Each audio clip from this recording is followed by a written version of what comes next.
সমুদ্রের তীর ঘেরা এই ছোট্ট শালবনে বহু পাখির বসবাস ছিল। এখানে সব পাখিরা মিলেমিশে তাদের দিন কাটাতো। আর এই বিশাল সমুদ্র দেখছো, এই সমুদ্রের পূর্বের দিকে বসবাস করত জলপরি মণিমালা। জলপরি মণিমালা শালবনের সব পাখিদের বন্ধু ছিল।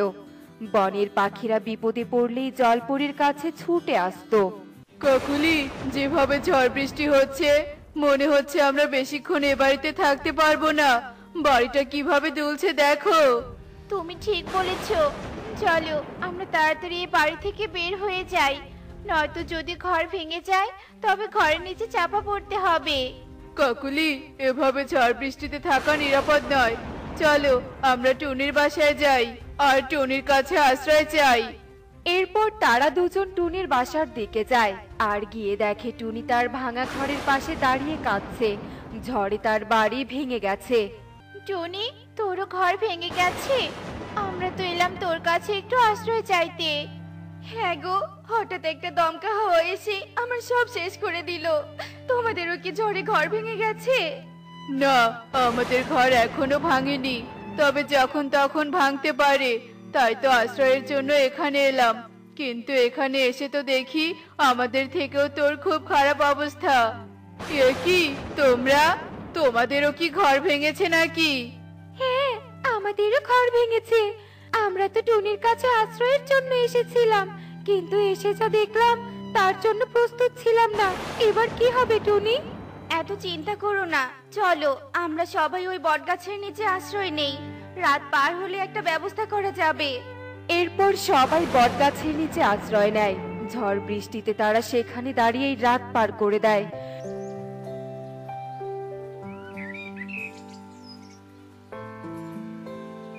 ভোর হতেই ঝড় বৃষ্টি থেমে গেলে কালু বলে, চলো তো সবাই আমরা বাড়ি যাই, গিয়ে দেখি বাড়িটা ঠিক আছে কিনা। এরপর সকলে মিলে কালুর বাড়িতে যায় আর গিয়ে দেখে কালুর বাড়িটাও ভেঙে গেছে। এতক্ষণ মনে একটু আশা ছিল যে হয়তো আমার বাড়িটা ঠিক আছে, কিন্তু এখন তো দেখছি আমার বাড়িটাও একদম ভেঙে গেছে। তবে কি আমরা সকলে আশ্রয়হারা হয়ে থাকবো? আকাশের অবস্থাও ভালো নয়, যখন তখন বৃষ্টি হবে। টুনি, একদিনের মধ্যে আমাদের 3 পরিবারের জন্য 3টি বাড়ি কি করে তৈরি করব বল? আমাদের এই সমস্যা থেকে কেবলমাত্র আমাদের জলপুরি বন্ধু মণিমালাই রক্ষা করতে পারে। চলো আমরা সবাই মণিমালার কাছে যাই। এরপর সব পাখিরা সমুদ্রের ধারে যায়।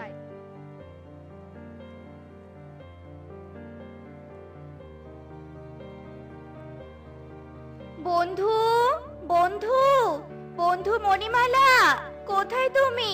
আমরা অনেক বিপদে পড়েছি, আমাদের ডাকে সাড়া দাও, সাড়া দাও। এ কি? মনে হচ্ছে বন্ধু টুনি ডাকছে। ওদের আবার কোনো বিপদ হলো না তো? এক্ষুনি যেতে হবে। আরে, তোমরা সবাই এখানে? কি হয়েছে? আমরা অনেক বিপদে পড়ে তোমার কাছে এসেছি, আমাদের সাহায্য করো বন্ধু। আসলে গত রাতের ঝড়ে আমাদের 3 পরিবারের 3টি ঘরই একদম ভেঙে গেছে। এখন আমরা আশ্রয়হারা। একদিনের মধ্যে ঘর তৈরি করা সম্ভব নয়, তাই আমরা তোমার কাছে সাহায্য চাইতে এসেছি। ও, এই ব্যাপার। তোমরা কোনো চিন্তা করো না, আমি তোমাদের 3টি বাড়ি উপহার দিব। তোমরা আর আশ্রয়হারা থাকবে না। এরপর জলপরি জাদু দিয়ে 3টি ফল প্রকট করে আর তা কালু, টুনি আর টিয়েকে দেয়। এই 3টি ফল কোনো সাধারণ ফল নয়। এই ফল 3টি তোমরা তোমাদের সাথে নিয়ে যাও, আর এই ফল 3টি মাটিতে রাখলেই তা 3 বাড়িতে পরিণত হবে। তোমাদের আর কোনো সমস্যা থাকবে না। চাইলে তোমরা ঘরটি মাটিতে রেখেও থাকতে পারো, আবার যদি চাও তবে গাছের উপরেও ঘর রেখে থাকতে পারো।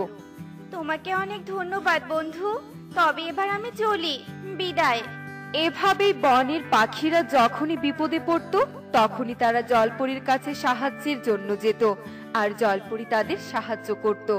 এভাবে অনেক আনন্দের সাথে তাদের জীবন কাটছিল। বন থেকে একটু দূরেই ছিল রামপুর গ্রাম। ওই গ্রামের একদম শেষ সীমানায় বাস করত এক জেলে দম্পতি। জেলে আর জেলে বউ ছিল খুবই লোভী স্বভাবের। একদিন জেলে তার বউকে বলে, বউ, নদীতে এখন আর তেমন মাছ পাওয়া যাচ্ছে না, কিভাবে যে সংসার চলবে কিছুই তো বুঝতে পারছি না গো। শোনো, মাছ ধরে আর ধনী হওয়া যাবে না, সে আমি বুঝে গেছি। আমি সেদিন কাঠ কাটার জন্য পক্ষীকুলে গিয়েছিলাম, আর গিয়ে দেখি পক্ষীকুলে সবাই নতুন নতুন ফলের বাড়ি করেছে। দুটো পাখি তো আবার পরীকে নিয়ে কথাও বলছিল। আমার মনে হয় পক্ষীকুলের এত উন্নতির পেছনে কিছু একটা রহস্য আছে। আর জলপরীর কথা যদি সত্যি হয়, তবে ওই জলপরীকে যদি আমাদের কাছে আনতে পারি, তবে তো আমরা ধনী হয়ে যাব। তবে তো এবার সবটা জানতে হবে, আর সব জানতে হলে আমাকে পক্ষীকুলে যেতে হবে। এরপর জেলে আর জেলে বউ পক্ষীকুলে চলে আসে। যদি আমরা পাখিদের কাছে তাদের উন্নতির কথা জানতে চাই, তবে ওরা কিছুতেই বলবে না। আমি তো একবার জানতে চেয়েছিলাম, কিন্তু পাখিরা আমায় কিছুই বলেনি। তাই আমাদের কোনো পাখিকে বন্দি করে ভয় দেখিয়ে সবটা জানতে হবে। এরপর জেলে আর জেলে বউ বনের ভেতরে একটা ফাঁদ তৈরি করে, আর দুর্ভাগ্যবশত ওই ফাঁদে কালু কাক আটকে পড়ে। জেলে আর জেলে বউ কালুকে খাঁচায় বন্দি করে ফেলে। আমাকে কেন ধরেছো? আমাকে ছেড়ে দাও, ছেড়ে দাও আমাকে। ছেড়ে দেওয়ার জন্য কি তোকে ধরেছি? হ্যাঁ, তোকে আমি বাজারে বিক্রি করে দিব। আমাকে বিক্রি করো না, আমাকে ছেড়ে দাও। আমি তো তোমাদের কোনো ক্ষতি করিনি, আমাকে ছেড়ে দাও। শোন কালু, আমি তোকে ছেড়ে দিব, কিন্তু আমার একটা শর্ত আছে। তুই যদি আমার শর্ত মানিস, তবে আমি তোকে ছেড়ে দিব। কি শর্ত? আমি সব শর্ত পূরণ করতে রাজি। আমরা জানতে পেরেছি তোদের পক্ষীকুলের এত উন্নতির পেছনে জলপরীর হাত রয়েছে। এখন ভালোই ভালোই বল দেখি, ওই জলপরীকে কোথায় পাওয়া যাবে? জলপরি? না না, জলপরি তো নেই। আমরা তো উন্নতি পরিশ্রম করে করেছি। একদম মিথ্যে বলবি না। ঠিক আছে, সত্যি না বললে তো তোকে এক্ষুনি আমরা বাজারে বিক্রি করে দিব, নয়তো তো তোকে রোস্ট বানিয়ে খাবো। না না, আমাকে কিচ্ছু করো না, আমি সব বলে দিচ্ছি। এরপর কালু ভয় পেয়ে জলপরীর ঠিকানা জেলে ও জেলে বউকে বলে দেয়। তারপর জেলে ও জেলে বউ কালুকে ছেড়ে দিয়ে সমুদ্রের দিকে রওনা হয়ে পড়ে। জলপরি, ও জলপরি, কোথায় তুমি? আমাদের সাহায্য করো, আমরা অনেক বিপদে পড়েছি। জেলে বউয়ের এমন চিৎকারে জলপরি ওপরে উঠে আসে, আর তখনই জেলে বউ জলপরীকে তার জালে আটকে ফেলে, আর জলপরীকে নিয়ে তাদের বাড়িতে চলে যায়। এদিকে কালু এসে সব ঘটনা পক্ষীকুলে সকলকে বলে দেয়। কালু, এটা তো একদম ঠিক করিসনি। তুই নিজের জীবন বাঁচাতে আমাদের জলপরি বন্ধুর জীবন বিপদে ফেলেছিস। এটা একদম উচিত হয়নি। তুই নিজে স্বার্থপরতার পরিচয় দিয়েছিস। ময়ূরী একদম ঠিক বলেছে, কিন্তু যা হবার তা তো হয়ে গেছে। এবার আমাদের জলপরি বন্ধুকে বাঁচাতে হবে। হ্যাঁ, আমি ভুল করেছি।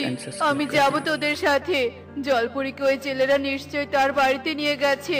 আমাদের এক্ষুনি সেখানে যেতে হবে। এরপর সব পাখিরা একত্র হয়ে জেলের বাড়িতে চলে যায়, আর জানালা দিয়ে সবটা দেখে। এক্ষুনি আমাদের অনেক সোনা দে, অনেক সোনা দে, নয়তো আমরা তোর লেজ কেটে শহরে বিক্রি করব। জলপরীর লেজের কিন্তু অনেক দাম। এই মানুষ দুটো খুব খারাপ, আমরা তো এদের সাথে পেরে উঠবো না। তাই আমাদের বুদ্ধি দিয়ে জলপরীকে এদের হাত থেকে বাঁচাতে হবে। কালু, তুই জঙ্গল থেকে বিচুটি পাতা তুলে আন। এরপর কালু জঙ্গল থেকে বিচুটি পাতা তুলে আনে, আর টুনি তা গুঁড়ো করে একটা বাটিতে নেয়। এরপর সব পাখিরা মিলে জেলের ঘরে প্রবেশ করে। তোমরা এসেছো, আমি জানতাম তোমরা আসবে। এই মানুষ দুটো খুব লোভী আর স্বার্থপর। সামান্য পাখিরা তোকে আমাদের হাত থেকে বাঁচাবে? এক্ষুনি সব পাখিকে খাঁচায় বন্দি করব। তার আগে আমাদের টোটকা সহ্য কর। এই বলে টুনি বাটির সব বিচুটির গুঁড়ো জেলে ও জেলে বউয়ের ওপর ছিটিয়ে দেয়। ওরে বাবা রে, ওরে মারে, পুরো শরীর তো চুলকাচ্ছে। এবার কি করব? ওগো, আমার যে আর সহ্য হচ্ছে না। আমারও তো একই অবস্থা। হায় হায়, কেন যে লোভ করতে গেলাম। জেলে আর জেলের বউ শরীর চুলকাতে চুলকাতে ঘর থেকে বের হয়, আর হাসপাতালের দিকে ছুটতে থাকে।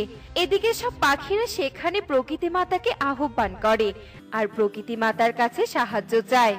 আমি এক্ষুনি জলপরীকে তার সমুদ্রে যাবার ব্যবস্থা করে দিচ্ছি। এরপর প্রকৃতি মাতা তার জাদু বলে জলপরীকে সমুদ্রে ছেড়ে দেয়, আর জলপরী বড় বিপদের হাত থেকে रक्षा पाए। वीडियो यहाँ तक था, पसंद आई तो लाइक एंड सब्सक्राइब कर देना। वीडियो यहाँ तक था, पसंद आई तो लाइक एंड सब्सक्राइब कर देना।